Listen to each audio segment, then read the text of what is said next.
మన హోమియోపతి మందుల వల్ల ఎటువంటి వేడి చేయడం జరగదండి.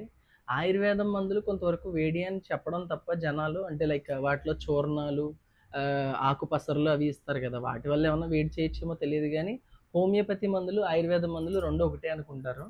కానీ హోమియోపతి వేరండి, ఆయుర్వేదం వేరు. హోమియోపతి మందులంటే ఇలా ఉంటాయండి. లైక్ స్వీట్ పిల్స్‌లా ఉంటాయి.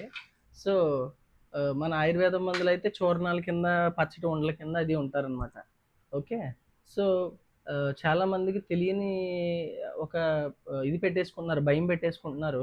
హోమియోపతి మందులు వాడితే వేడి చేసేస్తదేమో, హోమియోపతి మందులు వాడితే ఏమన్నా ఇబ్బందొచ్చేస్తదేమో, అలాంటిదేం ఉండదమ్మా. కావాలంటే నా యొక్క ఇన్‌స్టాగ్రామ్ అండ్ యూట్యూబ్ ఛానల్‌లోకి వెళ్లి చూడండి.